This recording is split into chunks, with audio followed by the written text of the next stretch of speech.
Hello everyone, thank you for joining me this morning. I know it must be hard to get out of bed after such an amazing evening last night, so thank you for making the effort, those of you that are here. I wanted to start off with a picture of myself and Jamie, who you might see over there. You know, we were told yesterday to really experience Rwanda. And yesterday we had a great evening. We experienced some local dancing, some of the culture. But today, this morning, we went out for a run and experienced the culture in the morning. Lots of people, very busy, so friendly. It was amazing. We did about 10 kilometers and took in the sights and scenes of Rwanda. So what I'd suggest to all of you that are here visiting is go out, spend some time out there. You'll see it's such a wonderful, friendly, embracing country.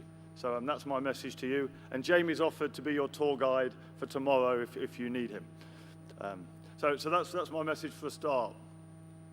Then we'll get into what we're talking about today. So the majority of my speak is going to be about educating people on what we're doing within the airport environment. But before I do that, I wanted to just share a recap of what we've heard today already about the macro position in Africa.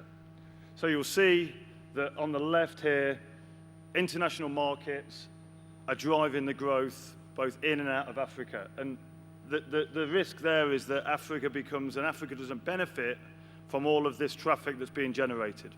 So we heard before, I think it was, I forget the guy's name, but very passionate about Africa needs to step up, Africa needs to drive more growth. So we can see that here, that whilst there's a growing industry within Africa, the airlines aren't keeping pace with what's happening with European carriers, Middle Eastern carriers, and Asia-Pacific carriers. So there's lots more scope for greater connectivity within Africa. You can see from the chart, it's a lot of long hauls, a lot of long hops to get from one place to another, and not as much direct connectivity as you'd like. And then from the final chart, you'll see that aircraft fleets are small, second smallest aircraft fleet, and also the age of aircraft is getting older. So to compete, we need to think about how can African countries and African airlines really drive up the increase in modern aircraft, as well as the increase in fleet sizes and routes. So on top of that, once you get a modernized fleet, once you get more traffic flowing through, the passengers that are coming in, whether it be tourists, whether it be commercial business, will expect an experience at the airport. And that experience they'll expect at the airport will be common to what they see in other countries. So removing barriers on the way you check in, on the way that you go through gates, so you don't have those same constraints, but it's still secure. Making travel easy and convenient and also consistent with other countries. And keeping passengers informed are the key things that we see from our customers. And then when you talk about efficiency, it's okay having all of that from the passenger side, but then when you start getting into the aircraft, there has to be no aircraft on ground, or as limited as they can be, better on-time performance, and reduced fuel burn. So that's all about collaboration within the airport, the air traffic management, the airline, and the ground handlers. And we'll talk a little bit more about how we can enable that in a moment. So, you know, we've supported growth with innovation in airports, and we're already here in Africa. We're here in Rwanda. So we do all the passenger processing systems here in Rwanda today, flight information display. And we also are in Uganda, Senegal, Tanzania, Kenya, and Egypt. So we're not new to the region, and we're looking to expand as we grow with you as part of that journey. We also operate 6 of the top 10 airports globally, if you didn't know. So whether it's Heathrow, whether it's Haneda, Narita, Hong Kong, we're there with our systems. We've got a wealth of experience of what customers expect today. So you can see here, it's not just airports that we do, it's across the whole ecosystem. So from air traffic management, surveillance, the passenger journey we just talked about, then when you move through airport operations, we're providing digital solutions across the breadth of those services. And then once you get into ground operations, network connectivity, air-to-ground communications, applications on the aircraft, maintenance, predictive maintenance, and then airline operations, we're providing a length and breadth of connectivity and applications across that suite. Now, I won't go into the detail on every single one, but the message here is that we're able to connect all of those different parts to give the data that will allow you to be more efficient. So the key challenge we see today in the ecosystem is that communication doesn't happen between airlines, airports, air traffic management, ground handlers, as well as it could. But those protocols and those networks all exist. So it's just a case of enabling that collaboration. And we have the tools to allow you to do that, and we're starting to do that more and more now with enabling airlines, airports, air traffic management to talk to each other. We also acquired FlightAware. FlightAware you may be familiar with, similar to Flight Radar 24 that I saw on a chart yesterday. But FlightAware gives a lot more depth in terms of where the aircraft is at any time, real time.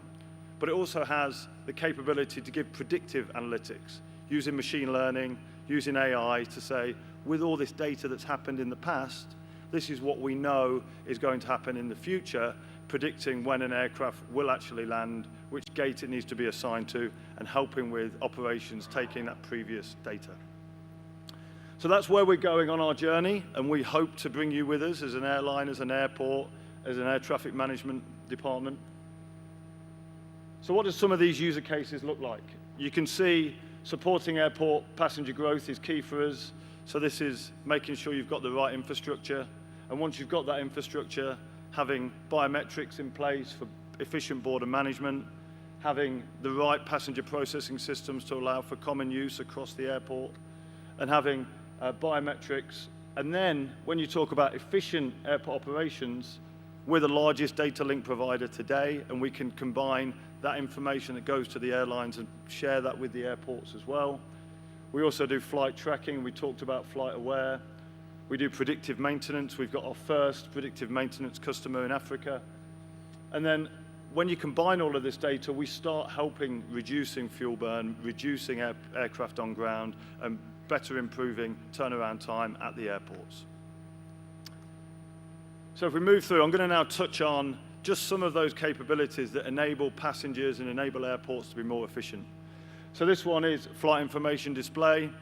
Someone made me smile earlier today because they told me they went to an airport, one of our airports, and the displays were used for showing the Premier League football, which is an option for your flight information display, but it's more likely that you're going to put on information about the flights, but then you can make ancillary revenue through advertising. This is Naya in the Philippines. It's actually owned by San Miguel Corporation.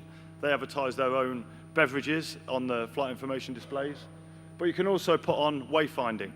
And because we combine that information with FlightAware, you're able to say, this flight is now delayed, so you've got time to go and spend some money in another ancillary revenue department of the airport, and this is how much time you'll take to get to your gate. So there's a lot of depth within flight information display that can be added to that, and we can support whatever functionality you need with our team on the ground.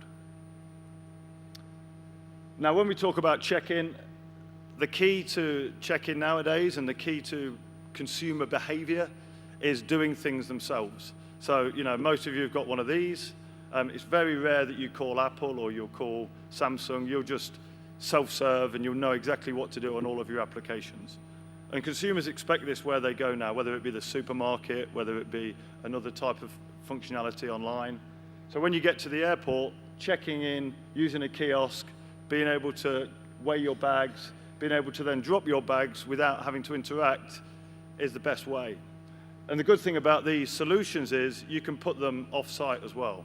So here at the hotel, if you had a long day here or you wanted to go and see some of the sites of Rwanda, you could potentially drop your bags off, check in here at the hotel, look at the flight information display, which is all cloud-based, and then you could go along your day and go straight to the airport, and your bags could be transported to the airport by a third-party baggage handling company. So the options here are endless, and what it means is capacity from an airport perspective, you can get much more throughput with much less foot space if you're starting to use some of these automated solutions and doing more off-site than on-site. So in Hong Kong, for example, we've got 50 off-site check-ins outside of the airport, places like the train stations, some of the places within China and other regions. So there's some of the options available to you as you start looking at how do passengers want to behave when they enter an airport, and they're starting to get smarter and smarter with using self-serve tools. Then you talk about a seamless passenger journey. So this is using our biometrics enablement. So here, once you're enrolled, and you can enroll on your phone, and IATA have just created a new app where all airlines can register. You can enroll on your phone, and as long as the airport destination you're going to or going from is enrolled on the same functionality and another airline is, you can have a seamless journey. So you can enroll before you even get to the airport, and then once you get to the kiosk, you don't need to show your passport anymore. You can just show your face. You then make sure you get your boarding pass and bag tag if you need a bag tag. If you don't need a bag tag, you may not even need a boarding pass, so you just walk straight through. If you do have a bag, you drop the bag, and then the pre-security gates and the self-boarding gates are all biometrically enabled. So as you walk, it sees your image, and then you can just walk through. So we've deployed this in around 10 airports. We're there in Haneda and Narita. We're also in many countries across Asia, Middle East. We've just put our first deployment in Neom in Saudi, the new innovative airport there, and we're looking to grow and grow. And Tanzania are the next customer that are looking to go onto this journey.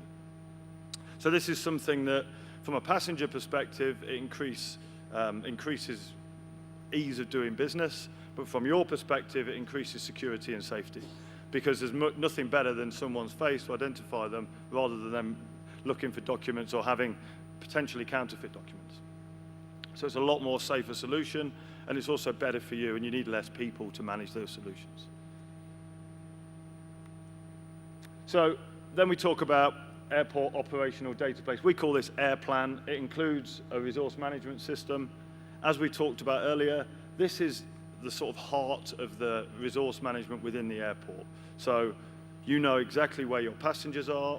One of the things we didn't mention was once your passengers checked in and they scan their boarding pass, we can verify wherever they are in the airport. So if they've just gone through security gates, we know where they are. If they've gone into the lounge, we know where they are. And you can know exactly as an airline where your passengers are if you need to get in touch with them, if they need to be boarding a flight. From a resource perspective, this means you can allocate resources to the right gates, put people on check-ins where they're needed. We know, for example, if a flight's going to come in late, you can put people in different places and reallocate resources. And we also have predictive decision-making. So we talked earlier about Flight Aware. We've augmented that technology into our airport operational database. So you've got about 50 different touch points that allow you to make better, smarter decisions when you're managing your airport. So all of this should reduce the problems you see where you've got gate issues, and it should improve turnaround time. So that's the main goal when it comes to turnaround time and having all this data at your fingertips. So that's what we're doing today. Lots of information, I know, and I've probably bombarded you, but hopefully it gives you a flavor of Collins Aerospace, not just being the manufacturer of goods, manufacturer of things that go onto the aircraft. We're also doing an awful lot at the airport. We're doing an awful lot at air traffic, and we're doing an awful lot at border management as well. From a border management perspective, we're sending all those PNR data, the advanced passenger information, and we're the holders of all the connections to the airlines and to the border authorities. We just met with Rwanda today to talk about how we can enhance that service and augment Flight Aware into that as well. So that's what we're doing. Now, what does the future look like? And I know this might seem like a long way away for a lot of you, but it's coming closer and closer. So we've had conversations with many authorities about expanding the air traffic management to include unmanned vehicles, to include drones. And if you see, all of the solutions I just mentioned can be used in this space as well. So if you think about a vertiport, you still need to, if you've got an unmanned vehicle, you still need to check in your passengers. You still need to go through all of those solutions. And because of our military heritage with Raytheon, we've actually taken some of the landing gear that we use for military aircraft, and we've used that for our vertiport solutions as well. All of the automation on air traffic is combined with what we're doing with commercial aircraft. So as we see the future, this will be a plug-in to what you're doing on your commercial aircraft, air traffic space, and you'll be able to plug in all of the unmanned vehicles, the drones, and manage the complete airspace, which we know is going to become more and more complicated as we introduce more and more vehicles to the skies.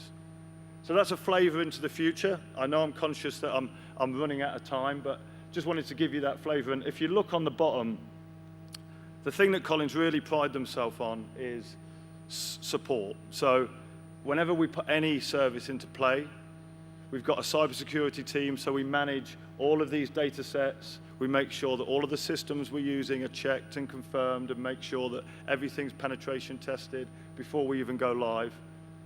Once we deploy, we've got a 24/7 technical support team. And from an airport's perspective, we actually have people on the ground, on site. So in every country that we operate, you'll see a Collins employee, either as a site manager, as a technical resource, making sure that all of the things that we're doing are actually working 24/7, as well as having that support team behind them, managing the systems. Data management, this is really key. When you start getting into this world of digital, everything has a different data set. Everything has a different language. You know, we've got languages like ACARS and Type B that have been around forever, but these protocols are now being enhanced with anything X, and we allow our systems to adapt whatever protocol you're using and talk in the same language to each other. So if you want to communicate to an airline, to an airport, we could convert the message type you're using and distribute that to wherever you need it to go. I think that's a really key point. And to do that, we don't just rely on our own technology. We partner with people like Amazon Web Services from a cloud perspective, Databricks from a data layer perspective, and make sure we're up to date with the latest technology and IT, as well as having all of our own airline and airport knowledge that combines and brings you this breadth of services that we offer. And then you've got customer platforms and customer programs. This is where we build, and this is our sort of core business, we build those avionics platforms. We build the different components on an aircraft. So a 787, I think 95% of content on a 787 is provided by Collins. So we're still innovating in that space. We're still driving, making sure we've got all of the equipment on the aircraft from the OEMs. And then from there, we're moving forward to say, how do we digitally manage that and enable it? Because that's the future.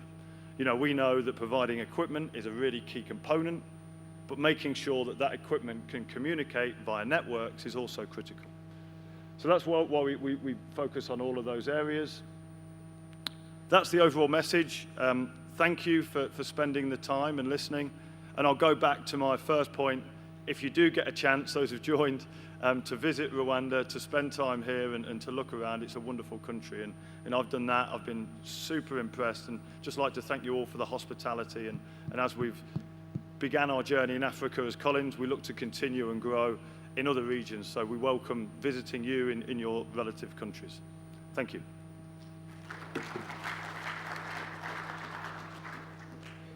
Thank you very much. Thank you very much, Steve. Before you get off stage, do you have any questions for Steve on the main point on efficiencies? Do you have any questions for Steve? Aha.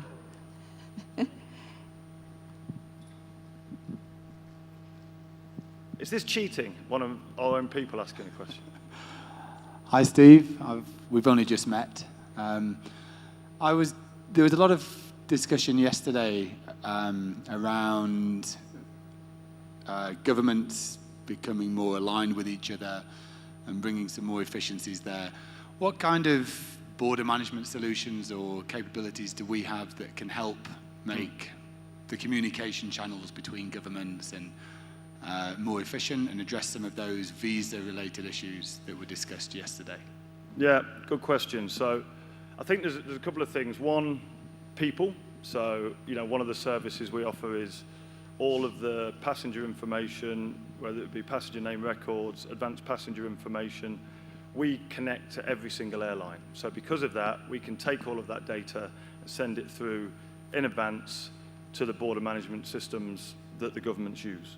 So we allow cross-border information sharing, and we also can connect back into databases such as criminal databases and allow you to see if there's anything happening from a movement of people that you wouldn't want in your country. So that's something we offer, and we do that by connecting airlines to governments and governments to governments. And our network, our MPLS network that spans the globe, allows us to do that efficiently, and we have software that does that too.